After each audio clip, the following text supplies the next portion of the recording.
Starting to join right now. The numbers are moving upwards. We'll give people another minute.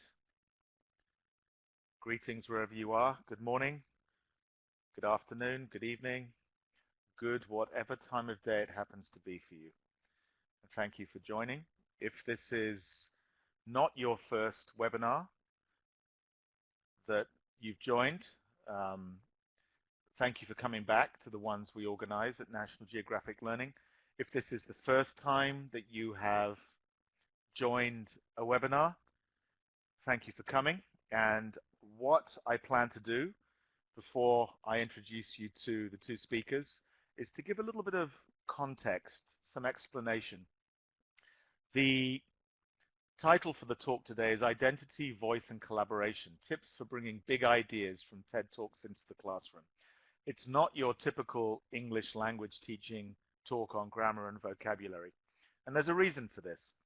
As a specialized publisher of materials for learners and teachers of English, we are very keen here at National Geographic Learning to look for new directions in the English language. These could be related to any number of areas. They could be related to technology, methodology, to policy. Today we're focusing on what I think is the single biggest shift in direction, and that is who is actually learning the English language, why are they learning it, and what do they plan to do with that language.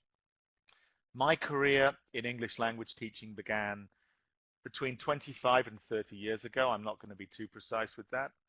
But around 10 to 15 years ago, you could see that the teaching of English was really connected deeply with the teaching of the culture of the English-speaking world. If you learned English, you were often learning the culture of England or the United States, or even Canada, New Zealand, and Australia. That's much less true today.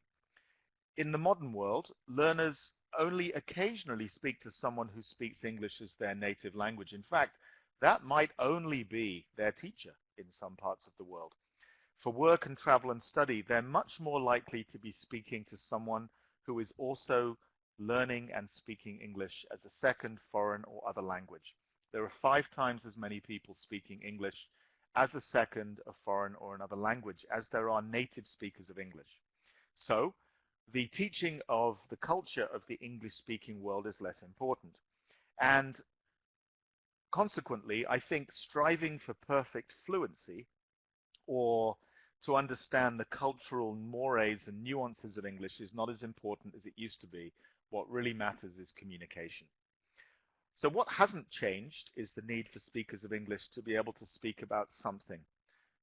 And that could be sharing ideas, sharing opinions, sharing experiences, and sharing their own stories, and ultimately using the language to get things done and to achieve their goals. So our goal at National Geographic Learning is actually to help learners of English to develop their own voice in the language, and a voice which reflects their own world, their own life, and the experiences that they have and want to have in the future. And it's a voice in English that allows them to take part in the sort of great global conversation. And we think TED Talks are the perfect platforms of content to help learners to develop that talk. So today we have Hetain Patel and we have Lewis Lansford giving you a webinar on identity, voice, and collaboration. We often say, you know, these are two people who do not need introducing, so I'm not going to introduce them. There are biographical statements at the registration site, so I'm going to let them talk about themselves and about identity, voice, and collaboration. Hope you have a great time. Feel free to ask questions in the chat. And over to you, Lewis and Hetain. Hi, welcome. I'm going to just say a quick hello, and then I'll disappear and let Hetain kick off first. I just wanted to say hello to everyone before that. So see you soon. Thanks, Lewis. Okay, so you get Lewis back in a minute. So hello, welcome. Thanks for joining us. I'm an artist. I work in the gallery, in the theatre, on the web, and it's a pleasure for me to share with you today some of my work. So to get stuck right in, a lot of my work is about cultural identity. I'm interested in those things that make us who we are. Whether it's external things such as, whether it's socially or culturally or politically, those kind of external factors that shape us, or whether it's looking at kind of how we might navigate those things, how we can kind of decide and take control and create our own identities as well.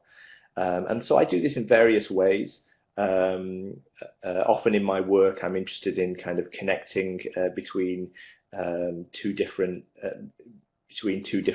generations or genders or cultures or whatever it might be. So an example that I'd like to talk to you about is a project about my moustache. And this is a project where I was interested in connecting with my father. So my father was born in Africa. He grew up in India and then emigrated to the UK in the late 1960s. And then me and my brother and sister, we were born here in the UK and have lived here all our lives. And so I was interested in connecting with my dad in terms of a potential generational gap or cultural gap there. And I've done this in different ways. And one of the first ways was I thought it'd be interesting to try to look like my dad did when he first emigrated to the UK. And when he came over here, he had this big, thick mustache and a big side parting. So I decided to grow that hair and see what it would feel like. And so the image that you see on screen is what I looked like at the time. Kind of, I kept my hair bald and shaven face. And so I started growing the hair, and every morning what I would do is put on the same shirt for the photograph, and I'd set the camera and tripod up in a place where I left them be, and take a picture in the same position, a front picture in the two sides. And then every day I would do the same, and I did this for 4 months. So when I put those pictures together into a video, I can show you a couple of those stills. You can see in that image that the hair starts to grow, and it keeps growing until it kind of gets to this latter stage where I look very, very different. And in the gallery, the video kind of grows really slowly, so you barely notice the hair growing. But potentially the more interesting part of the project for me was maybe the social part of it. So it was almost like a social experiment. So I wasn't growing this hair in India, where this hairstyle might be recognized and be considered quite common. I was growing it in the UK, in Nottingham, where I was living. And so I looked very different there, and at the time it wasn't cool to have a mustache, and I looked strange and foreign. And so people in the street would stare at me. I felt like a bit like an alien, and even work colleagues. I'm freelance, but I have meetings with people consistently over periods of years, and even people I'd known for a long time wouldn't mention the mustache. I had this big mustache on my face. I looked really different, and they wouldn't talk about it. And yet they would look directly at it when they were talking to me, having a conversation with it. And I thought that was quite strange. And then conversely, when I would do grocery shopping in Indian shops, I would start to get discounts there. I was almost seen as, instead of being this young person born in the UK, I was kind of taken into the fold as maybe a genuine Indian and kind of receiving the benefits for that, which equally felt quite strange. And then potentially the biggest marker that it left on me is I experienced what I can only describe as almost like this temporary loss of ego. So by the time I got into about 3 months of the project, I started to feel really free. Every morning we look in the mirror, we comb our hair, we shave, we put our makeup on, whatever it is. We choose the clothes to wear. We choose how we visually present ourselves to the world to a big extent. But in this project, that decision was taken away from me. I decided through the project to have this particular facial hair, and I kept that, and it was like a costume. It was almost like a character I was stepping into. I might as well have been leaving the house dressed as a Disney character or something. It felt like I was kind of abdicating responsibility for who I was. And there's something that, I really worried before the project. I was in my 20s and I was single, and I was thinking, I don't want this big mustache on my face. And yet, when I got into it and I did have it, suddenly it felt really freeing and kind of released me from this decision making, this process of daily creating who we are. So that was a really interesting social aspect of it. And I very much enjoyed kind of that whole process, particularly as it got to the end. So that kind of concludes the story of the mustache for this part of the talk. And so I'm going to hand you into the capable hands of Lewis. Okay, thank you. And everyone can hear me? Could you just give me a yes if you can hear me all right? Is my sound coming through okay? Good, good, good. Okay, so yeah, thanks, Hetain. I love the kind of cultural agility that you're talking about, especially with your dad being being Indian, but being born in Africa and having the connection there, and also with the UK and your relationship with that. But I guess it's my job to ask this question: what does this have to do with learning English? We've got a load of English teachers here listening to us, and I think we owe them an explanation. This is a Czech proverb: learn a new language and get a new soul. I have a Czech friend who says that this could also be translated as the more languages you know, the more of a person you are. But I like this idea.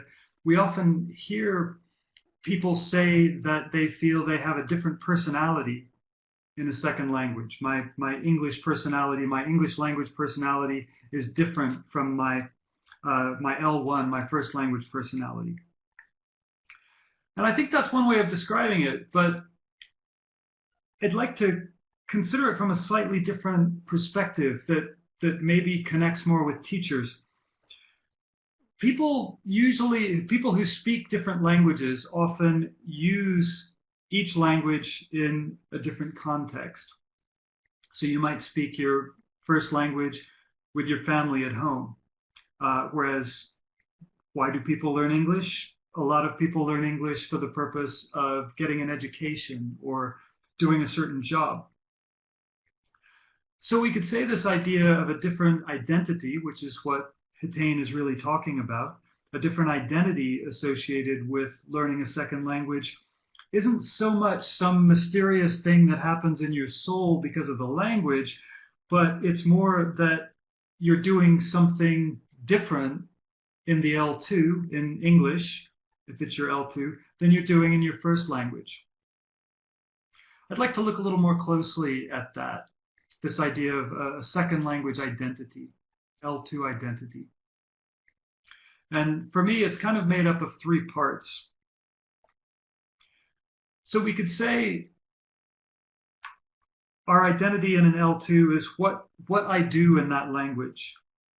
So I'm a student, I study, I'm studying economics in English. Or I'm a pilot, I talk on the radio, I talk to passengers and flight attendants. Or I'm a hotel clerk, I meet people from all over the world. I'm a manager, I manage in English. So part of our identity in an L2 is what we do in that language. A second part, and we can really see a connection with Hetain's ideas here, is where I'm from.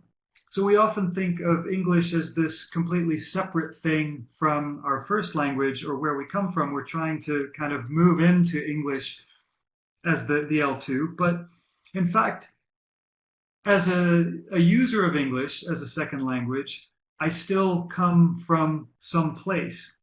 And in fact, I probably have an accent if I'm a second language speaker of a language. Barbara Seidelhofer, who's written quite a lot about these things, says that an accent in a second language is perfectly acceptable and even desirable as an expression of identity.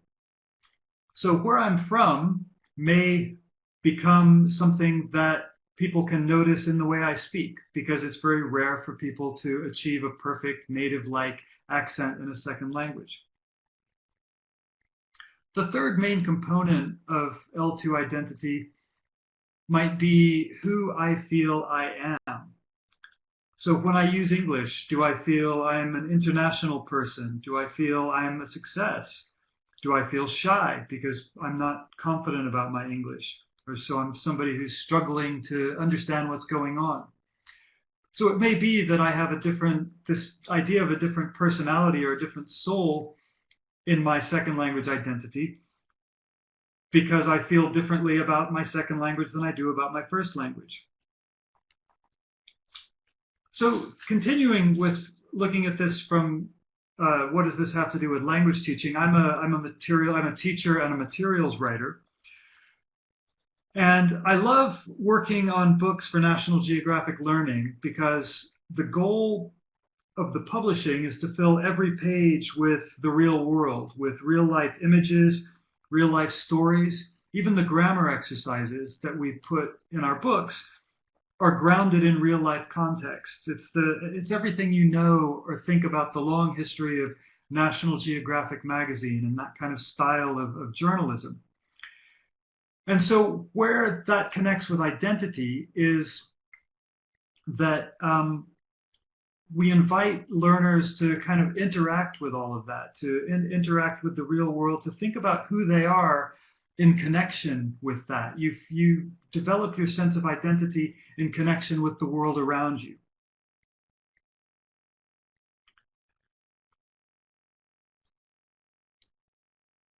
A course that's recently been published with National Geographic Learning is an upper secondary course called Perspectives. And this is a unit from that, a unit about identity. So we can see we're talking explicitly about identity. And I'll talk a little more about that course later. In another course, Keynote, we actually use Heitain's TED Talk. If you haven't seen Heitain's TED Talk, it's called Who Am I? Think Again. And it's available on TED.com. You can watch it there. I recommend as soon as you finish this webinar, you go watch the TED Talk. I think you'll find it extremely interesting, especially after having heard Hetain speak in this webinar. So we work with this TED Talk in Keynote, and of course we support the learners in listening to the TED Talk and comprehending it, but talking about bringing big ideas into the classroom and back to the idea of identity, which Hetain talks about in his TED Talk, we extend that idea into a discussion about uniforms. So how do uniforms affect identity? The clothes that you wear, for example, a school uniform or a uniform that you wear for business, does that have something to do with identity? So we get learners thinking about this. We also get learners thinking about the question of accent. The person that Hetain gives the TED Talk with is Yu Rao, and she's Chinese. So she speaks English with a Chinese accent. And we look at that specifically kind of as a listening skill, listening for accents. But the assumption there is that most people who speak English as a second language have an accent. So rather than saying the goal is to speak like a native speaker, like an American person or a British person, instead we say, no, we've got accents. They're part of who we are. Let's practice listening to different accents. We also have a little discussion about height and do taller people have advantages in certain situations. So there's a little example of how we talk about this question of identity around the TED Talk in Keynote. I mentioned the question of accent and talking about where I'm from. We definitely approach accent as a feature of the way someone speaks and not as a flaw. Now, that doesn't mean that any accent is acceptable, because obviously if people cannot understand you because of your accent, and no one can understand you, then that needs working on. But if your accent is comprehensible and you can communicate with people, then it's a feature of who you are. The final thing that we do that I'd like to talk about with that TED Talk is in our presentation skills section, we talk about using humor. Now, you're not going to teach people to be funny. That's not what we're trying to do when we teach English. But if we make learners aware of the fact that we call attention to the fact that in places Heitain's TED Talk is extremely funny, the audience laughs about it, we can expose learners to the idea that they have a choice about how they use English and how it might affect their identity. So people who aren't necessarily instinctively funny, maybe we can open up the idea to them that they might involve humor in some of their communication.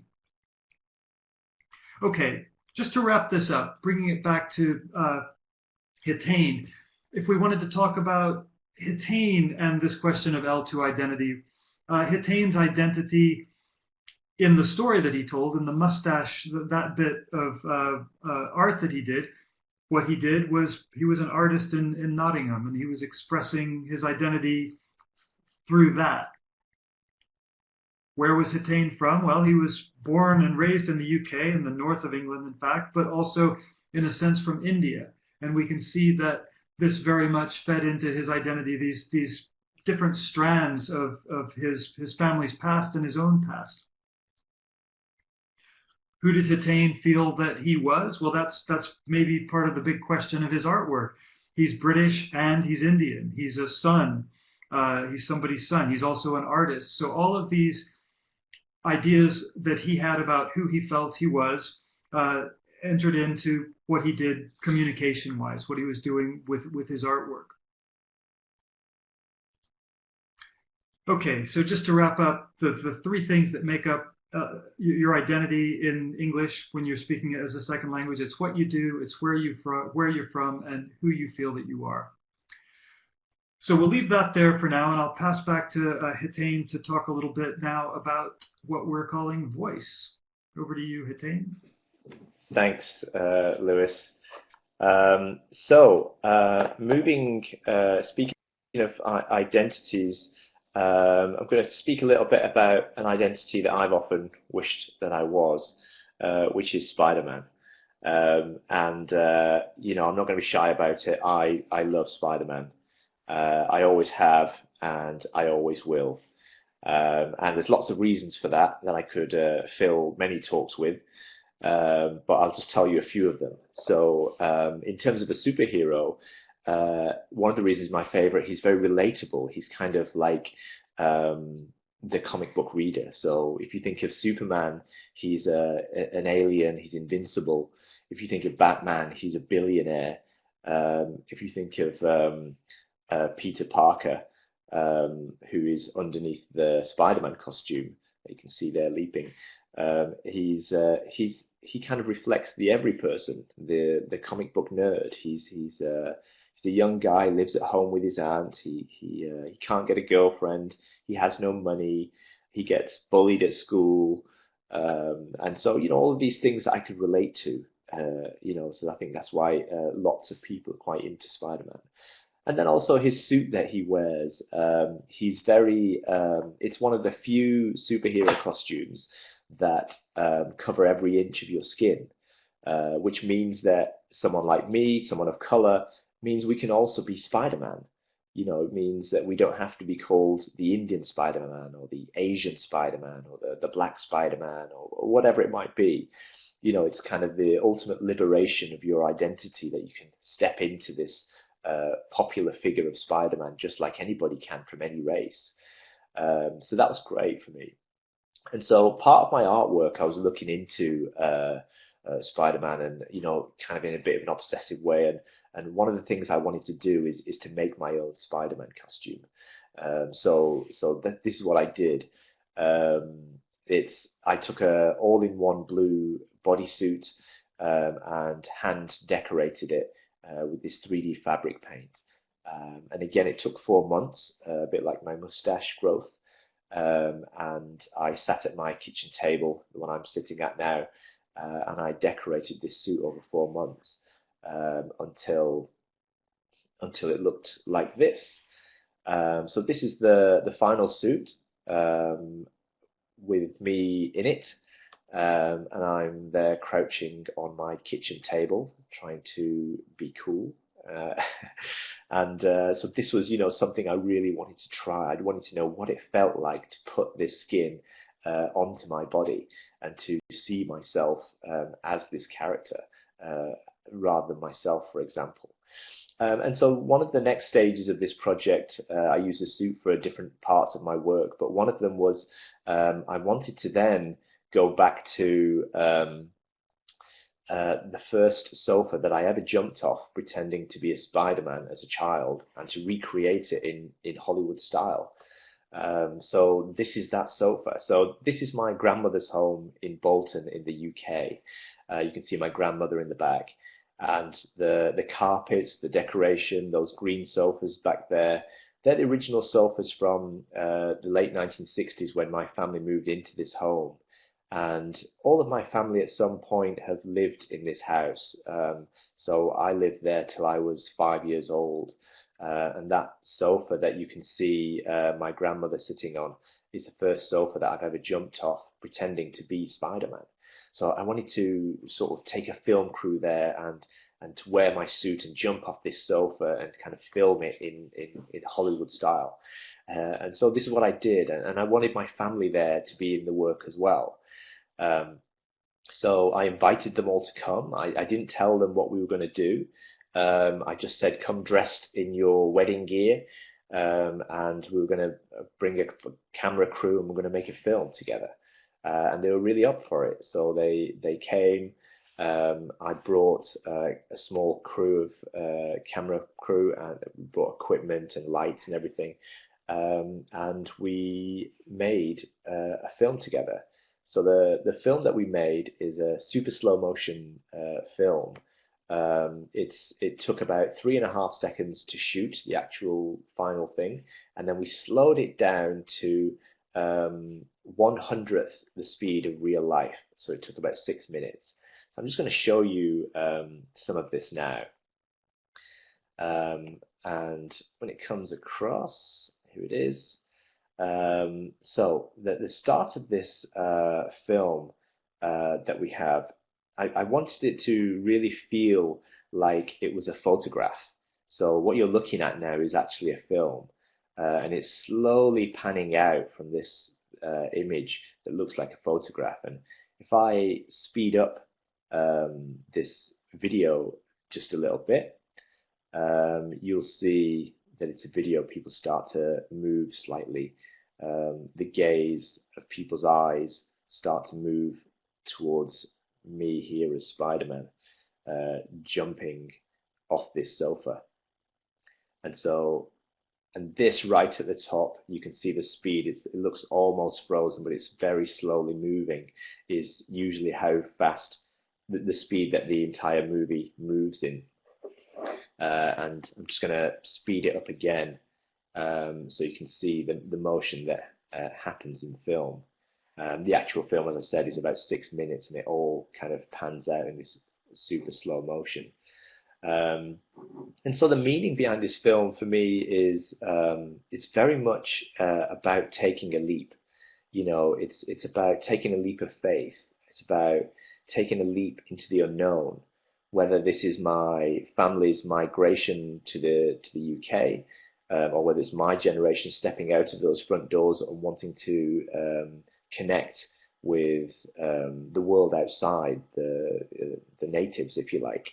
And it was kind of about wanting to, and it was kind of about taking this exotic image of my family in their Indian garb and wanting to connect it with something big and Hollywood, like the production values of this jump, of the slow motion. There's also a orchestral soundtrack that plays over this film.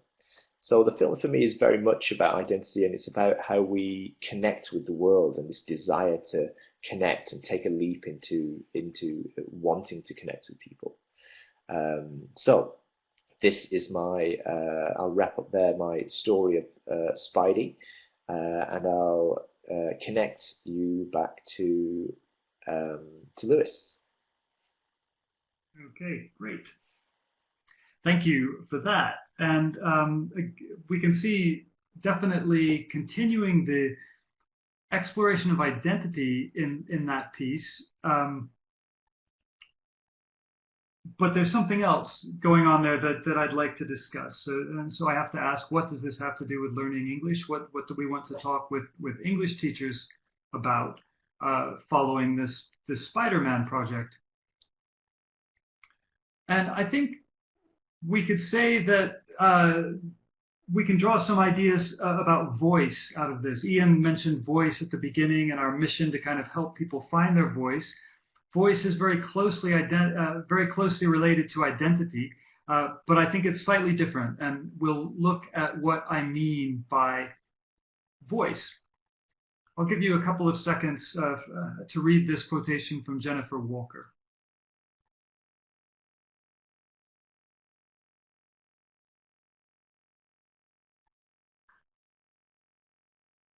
Okay, so what Jennifer is saying here is somewhat related to the idea that we spoke about earlier, that we feel differently about ourselves when we speak different languages. Or we could say, in this case, I would say she has a different voice in a different language. So she's articulate, mature, and precise in English, but she's loud and assertive and even flirty when she speaks Spanish. So she has a different voice, not the quality of her voice necessarily, but voice as in self-expression, how we express ourselves. So L2 voice, I think there are three main components of that we can look at. The first is substance, and that is what I talk about. It could be my opinions on the issues of the day, things I need to say to people at work, conversations I have with my friends, or maybe in the case of my son, he plays Minecraft online and chats online with kids all over the world. So substance is what we talk about. And then there's style and tone. How do I speak? This could be word choice and phraseology. Is my speech simple and clear and direct, or is it more like a professor? Or am I a bit poetic? When we look at it this way, we can see that it might take a long time for people to feel that they've really found their voice in a second language. And for some people, it takes a very long time. But on the other hand, some of you will probably have had the same experience that I've had. There's some learners who, even at a very basic level of speaking English, they already have a voice. They already have a style of speaking, even though they're not able to say that much. The third element of L2 voice is attitude. And this is closely related to style and tone, but it's not quite the same thing. This might be a bit closer to what we're talking about with personality. How do I come across? Am I serious? Am I funny? Am I inquisitive? Am I quiet? And am I outspoken? What's my attitude to life? What's my attitude to other people? So that would be our attitude. I'd say that we help people find their voice in English by giving them interesting things to learn, interesting things to think and talk about in English. So that's where TED Talks come in. TED Talks are a fantastic way to bring substance into the classroom, to give people real ideas to think and talk about. In terms of style and tone, we give learners rich and diverse linguistic input.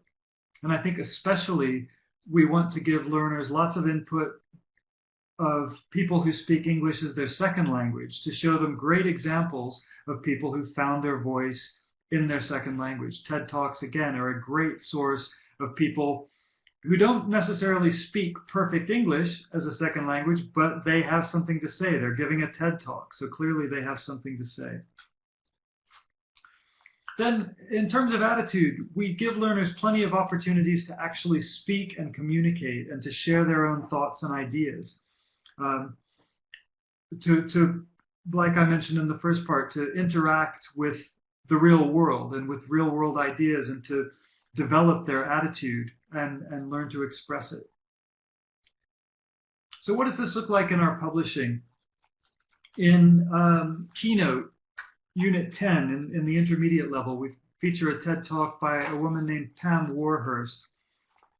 The TED Talk is called How We Can Eat Our Landscapes. And she has been involved in a project in fact, here in the north of England, a village called Todmorden, where they've planted a load of edible plants all around the town. And so they get not only the beauty of the plants, but also the food that comes from plants. So there's some good content that she brings by sharing this story as a TED Talk. So the substance that we bring into the classroom then is this incredible edible Todmorden. That was the name of the project that Pam talks about. We have a critical thinking exercise in connection with this TED Talk, and it's recognizing a speaker's tone. So we ask learners to think about, is her style of speech down to earth and friendly? Is she like a friend, or is it more distant and perhaps authoritative, and so on? So we get learners to think about the tone and the elements of her speech that make up the tone, but also the way that her tone affects the message. Does it make her seem authoritative? Do we want to believe her? Do we like her? Do we dislike her? And as it happens, she has quite a warm, friendly, down-to-earth tone. But we're getting learners just to think about the idea of tone. And the idea is that they also connect this with their own speech, that everybody has some kind of tone when they use their voice. We bring in the question of attitude through a presentation skill. All of the TED Talks in the Keynote series feature a presentation skill. And this presentation skill would certainly be useful for people giving formal presentations, but almost all of the presentation skills are skills that could be useful for anyone having any kind of communication in English. So they're spoken English skills. They don't have to be used just for people giving presentations. And the skill that we work on in this unit in Keynote is being straightforward, speaking clearly, saying what you mean, being direct, not abrupt, not blunt, but just straightforward and clear. And that connects back to attitude and how you're interacting with the world around you and how you feel about it. Okay, as I did before, I'd like to just tie this back into Heitain's Spider-Man piece. The substance of that piece is that anyone can be Spider-Man. What Hetain loved about Spider-Man was the accessibility of being able to, we could say, adopt that particular voice or that suit. The tone of that piece of artwork, to me, it's very warm because of the family setting. It's very funny because we have what looks like a very traditional Indian family in their fancy, very formal clothing. And then, hang on, Spider-Man is jumping across the picture. That's undeniably funny. But it's also thoughtful, as Hetain shared. It's all about his identity, his voice, his connection with his family. So there's a lot going on there in the style and tone of that piece. We also clearly see that Heitain's attitude as a communicator is positive. It's open. He's opened his grandmother's home as to share with the audience of his art, and it's very clearly engaged. He's interacting or engaging with us as the audience. He's also engaging with his family and his past and all of these concepts of identity that really form the substance of his art. So the takeaways from L2 Voice. It's about substance, what we talk about, it's style and tone, how we come across, and it's about attitude and how we relate ourselves to the world. Before I move on, I wanted to share one more thing. It's in the chat box. Heitain's first piece about the mustache, you can actually see a video on YouTube about that if you want to go back and look at it again. And I've just pasted the link in the chat box there. So if you'd like to look at that, it's well worth checking out. The second piece that we've just looked at, the jump, is currently on display in a gallery, and it's only available in that gallery. But later on next year, you'll be able to see the full video on YouTube once it's finished its run in the gallery. Okay, so with that, I will pass it back to Hetain for the third and final part of our talk about collaboration. Thank you, Lewis. Okay, thanks for sharing that link of the mustache video. Yeah, do have a look if you get a chance. Okay, so actually, after we've been through a story of Spider-Man, I'm actually going to come back to my dad that we started with, and to another project that I did with him, and so I've done various projects with my kind of about my father over the years, but the early ones might have used an image of him or an idea of him or a video of him from which I made something. So this time I wanted to really go into his world a bit more. So I wasn't just commenting on it, but I actually spent some time with him. I was interested in how I could engage with my dad's life more and the things that he's interested in. And as a profession, he's just recently retired, but he used to make limousines and hearses for the funeral trade. And so he was trained from a very young age in how to weld and how to cut metal and to work with cars. And so at the time I was thinking about this, of how I can do something with my dad. I also went to an exhibition and I saw an artist working there who had displayed a fishing boat. And inside that fishing boat was all of his belongings. And he'd kind of thought of it as a self-portrait. So it got me thinking, you know, if he's a fishing boat, what would I be? You know, if I had to pick an object that I would be, what would I consider it to be? And, you know, if I was to ask you the same thing, what would you be if you were an object? And what I came up with was this kind of beat up Ford Fiesta from the 1980s. And I felt it felt kind of relatable to me because, you know, it is this kind of crappy car and that sort of thing. But it was also my first taste of freedom. It was the first car that my dad had bought me when I passed my driver's test when I was 17. And it was the first time that I was able to get behind a wheel and decide where I was going to go. So it had quite a profound effect upon me that my dad, my mom had kind of got this car for me, you know, regardless of how many times it broke down. And I wanted to do something with this car. And I'd always been a fan of Transformers, the toys and the movies and the cartoons. And so I asked my dad if he would help me transform this car into a Transformer robot. Just the two of us, and he was quite keen and quite interested in the idea. So my dad and I, we used a garage of a friend of ours who lent it to us, and we started stripping down this car and kind of cutting it down. I had an idea of how I wanted to build it back, and my dad gave me tips, and you know, maybe we could do this. And I learned so much from him over this time. And again, we'd spent about 4 months, this kind of magic period of time that seems to be for me in my work. And so we worked over a period of 4 months, and we ended up creating this here that you see in the image, which is our Fiesta Transformer. I always kind of joke about it as being kind of a working class transformer.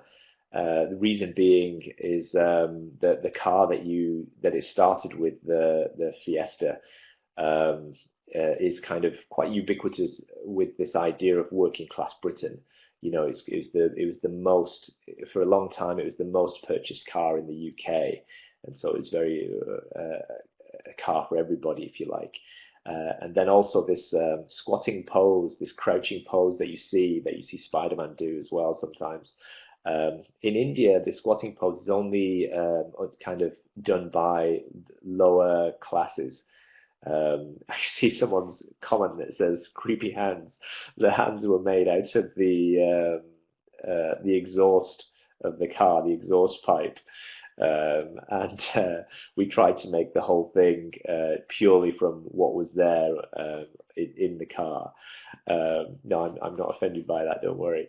So it's kind of this squatting image, and if I think of my and some of my family in the UK of the older generation still sit like this squatting posture, and so it felt like a connection with my heritage, and I guess if I ask myself what my cultural heritage is, I think predominantly I relate a lot to this idea of working classness.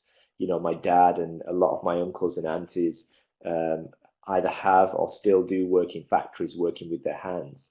And so this idea of working classness feels like part of my heritage. And so all of those ideas are wrapped up into this fiesta. And ultimately the idea of transformer, it's because the work is about transformation. It's about this idea that whether it's your identity, whether it's your social situation or whatever it is, that you can transform it. And I like the idea that you can transform it with your own hands, from your own will, and through collaboration with somebody else. And so this sculpture has been shown at various places around the world, and kind of continues to be a manifestation of a new relationship between my dad and I. When we were building this, when we were collaborating on this, we wouldn't just build the sculpture, but we would eat our sandwiches together at lunch. After work, we would go to the pub and have a drink on the way home, and we would talk. And so the process was very much just as important as the final product. And I hope this kind of sculpture kind of holds all of that in there. Okay, so that's enough from me. That's our Fiesta Transformer from my dad and I. And I'm going to, with that, pass you back now to Lewis. Okay, thank you, Hetain. And I pasted a link. There's a video about that project on YouTube. I pasted a link in the chat box if anyone wants to see more. Nice picture there. So what does this have to do with learning English? We'll jump right in with that. Here's an example of a conversation that you might hear. Excuse me, I'm looking for Hetain. He's right over there. Thanks. So what we see about that is that, in fact, communication is collaborative. It's very rare for a speaker to create a message and deliver it one way, wait for a response that comes back one way. We don't take turns like that. When we have even a simple conversation, most often we collaborate together to build up the communication, to make meaning.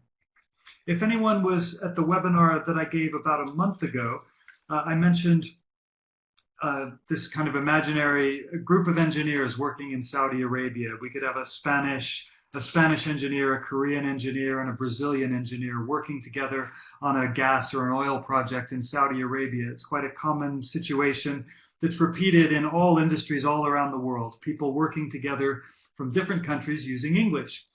Now, what we notice about that situation is we've got four cultures, Spanish culture, Korean culture, Brazilian culture, and they're in Saudi Arabia. And when we think of concepts of politeness or how you address someone above or below you in a hierarchy, those are cultural issues. So people are speaking English. Does that mean they adopt the culture of American English or British English or Australian English? Or do they use Spanish politeness or Korean politeness?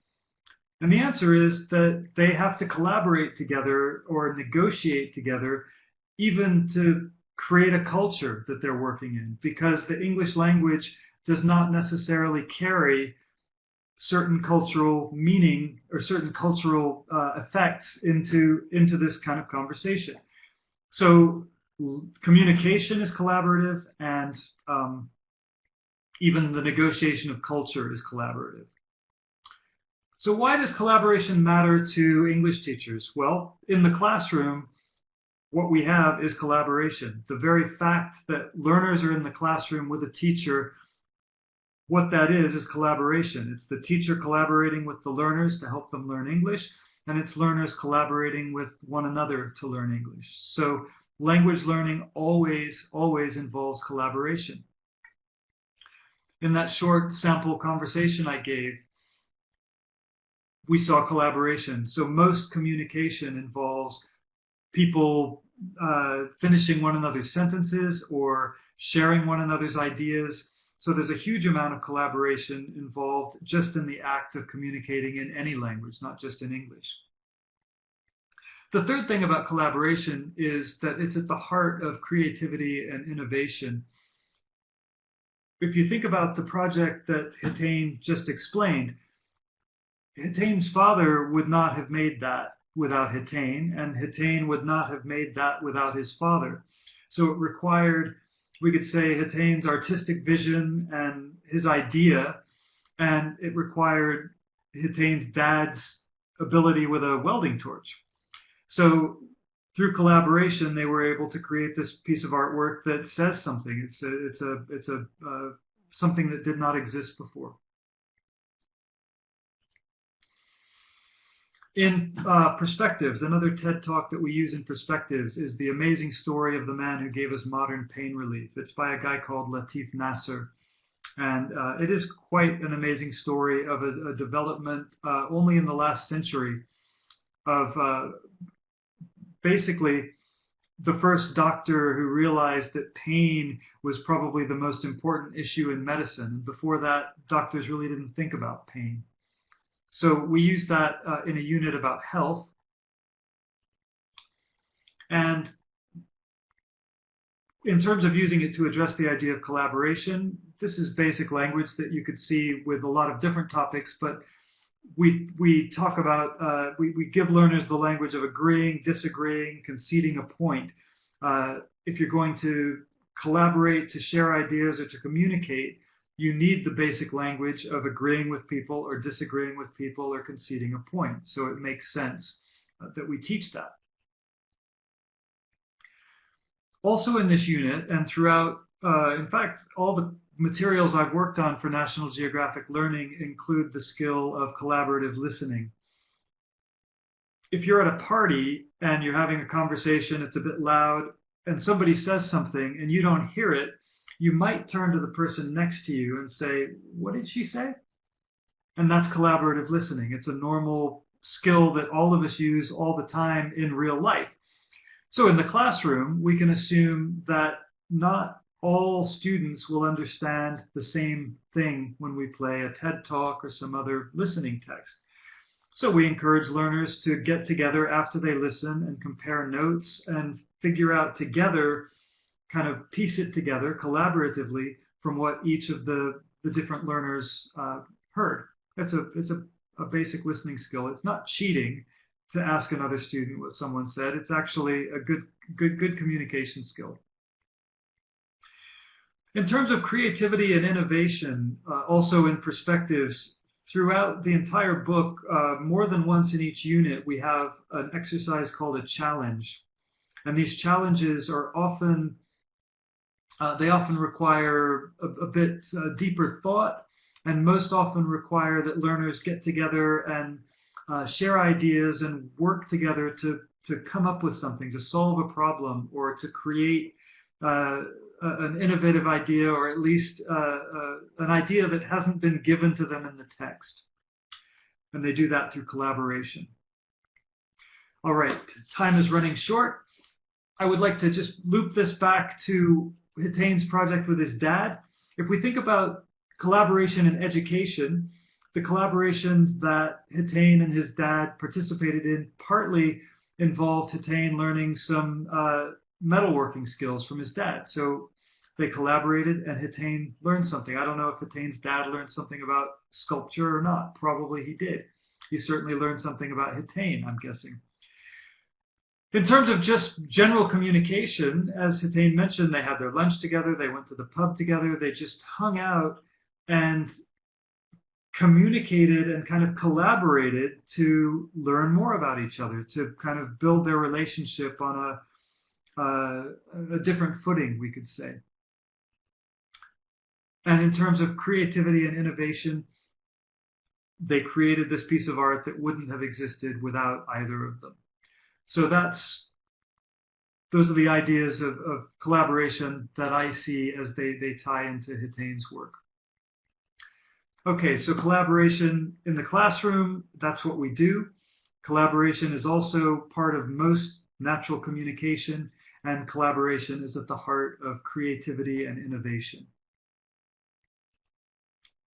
So that's about it. Just to wrap up the entire webinar, before we have, I think we'll have 3 or 4 minutes for a couple of questions if anyone has any.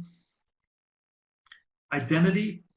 It's in an L2, it is closely tied with what we're actually doing in the second language, and we may have a very different identity in our second language than we have in our first language. And we can help learners understand that and use it to a good effect in what they're doing in English. Voice is something that we really want to help learners develop, and as we mentioned, it's about tone, it's about attitude, and it's also about the content of what you talk about. And we try to give learners plenty of interesting stuff to talk about to help develop their voice. And then the final big idea that we wanted to discuss today was that of collaborations. We've just done talking about Hetain and his dad creating this super cool actual transformer made from Heitain's first car. And we can see that in all aspects of language teaching and learning and use, collaboration is at the heart of it. So thank you very much to Hetain, who I'd like to see back on screen now, and to everyone for listening and for the comments that have been ongoing. If anyone has any questions, we would be happy to try to address those now. In fact, one question we got earlier is, how do you choose TED Talks that are suitable for language learners? And one great way is to choose the TED Talks that we actually use in our publishing, because we've gone through and very carefully chosen ones that are accessible, chosen talks that have ideas that are appropriate for the types of learners we have in the classroom, and we've built up exercises around those. There are also a couple of blog posts that I've written on the NGL's In Focus blog about how TED Talks are actually useful at all levels. A lot of people say TED Talks aren't so good at lower levels. I think they can be, and if you look for my blog post on National Geographic Learning in Focus, you can see that. Looks like you've got a question about Spider-Man, Hetain. Do you have a plan for the next Spider-Man project? I'm actually not planning any more Spider-Man projects at the moment. I kind of, the next thing is working on to is actually creating my own superhero. And so I'm working with a dancer at the minute who's a young British African woman, and we're going to kind of create her into the next superhero. Okay, so I'm already thinking how we can make use of that for English teachers. So we'll wait. Great. Okay, any other questions that anyone had? Well, we're getting lots of very kind words there. Thanks everyone who's saying those nice things about our talk. Ian, did you want to finish off with anything? Yeah, I think I will. First, I'd like to thank Hetain and Lewis. That was the second time I've watched that today, and honestly, I was as glued to it the second time as the first time. So thank you very much, and a virtual round of applause in the chat, please. I think that would be appropriate, and thank you for attending, of course. I've got five remaining comments. One is, Lewis has mentioned that we do publish materials with TED Talks. They are our partner. He is the co-author of Keynote and Perspectives, which you can see up on the screen now. Keynote's for young adults and adults, and Perspectives is for older teenagers. Both phenomenal programs used in many different places that will bring the power of ideas into your classroom with TED Talks. The second thing is, thank you for attending. We will be emailing you a certificate of attendance. Thank you for attending. There will also be a lesson from Keynote that you can use in class that features Heitain's TED Talk. The slides from this talk and a recording of the session, those 4 things, the certificate, the lesson from Keynote, the slides of the talk, and a recording will be sent to you in the next couple of days. If you like this webinar, we do a couple every month. We do them for young learners, for teens, and we do them for adults, teachers of young learners, teachers of teens, and teachers of adults. You can go to ngl.cengage.com/webinars. You can see it up on the screen. You can see the talks that we offer, the webinars we offer.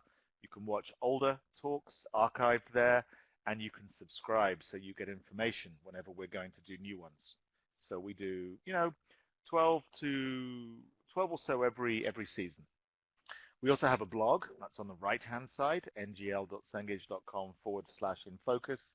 Lewis mentioned that he contributes to that. We have many of our writers and people involved in English language teaching in different ways contributing to that. So you can please, you can go again and subscribe and follow us there. And finally, we're going to send you a survey at the end of this. We do genuinely want to hear what you have to say about the webinar. We'd like to hear ideas you have and topics that you are interested in. And please fill out the survey and send it back. So I see someone said the link to the blog, it's ngl.cengage.com/infocus. It's up on the screen, and Emily just sent it out in the chat as well. So again, one more time, Lewis, thank you. Hetain, thank you. Everyone who attended, thank you. Have a good morning, evening, afternoon, wherever you are, and we'll see you next time. Yeah, thanks a lot, everyone. Good night. Thanks very much. Bye.